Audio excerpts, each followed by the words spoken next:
0,4 list qalinligidagi listimiz mana sifrlar bilan bo'ladi. 1 kvadrat joyimizga 2 kvadrat list ketadi deganlar. Bu 0,4 ishlatganimizdan bexabar uyda egasi. Chunki eng qalinni ishlatadigan joyi ham bor. Buni yupqa. Bu 0,4 qalinlik listimizni qayerlarga ishlatamizlar? Mana shu joyimizga nech qator reyka ishlatdik. Shuni keyinlar birgalikda kuzatib boramiz. Xudo xolasa 7 qator reyka ishlatdik. Har bir shaxmat to'g'risiga ko'pchilik o'ylaydiki, kamroq reyka ishlatamiz deb o'ylaydi. Mana shu joyimizga mana shu 7 qator ipilus mana shu yerini ashpkalarga ham qo'yapmiz. Mana ipilus bu tomoniga ham yuramiz. Hali shafqa tomonlarga o'tamiz. Ko'pchilik o'ylab qoladi 0,4 listda eng qalinida qilgizdirmoqchi bo'ladi. Yo'q, eng qalinni ishlatadigan joyi ham bor. Buni yupqasidan kam rasxod qilib, shundan ishlatadigan joylari ham bor o'zini. 0,4 da qilgizaman deb o'zingiz qiynashish shart emas bu ishlarda. 0,4 qilgizadigan joylarni ham ko'rsatamiz. Hozir birgalikda mana shu joylarni xudo xolasa qilyapmiz. Pastga tushamiz, hozir video davomida ko'rsatib o'tamiz. Endi akalar mana shu fasonimizga 0,35 bemalol chidamli turib beradi, xudo xolasa.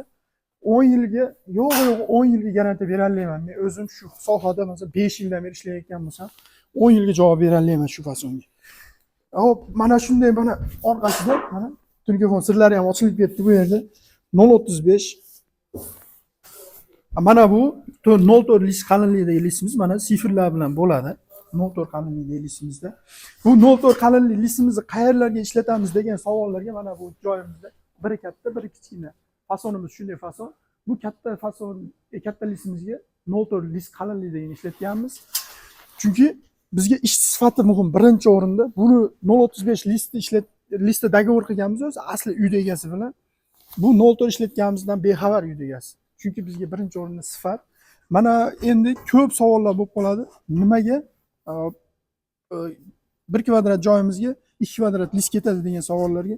Mana bu joyimiz 1,5, mana bu joyimiz 1,5. Endi mana bu tomonda ham shunda 1,5 bo'lganda 6 sm ichkariga kirib ketyapti. Rabochiy joyi shu yer bo'ladi. Buning ustiga lenta, yana doppalari tushadi. Shuni hisobiga kvadratimiz ko'payib ketishi mumkin. Yana qanday savollar bo'lsa bemalol kanalimizga o'z izohlaringizni qoldirib ketishingiz mumkin. Keyingi videolarimizni ko'rishguncha xayr.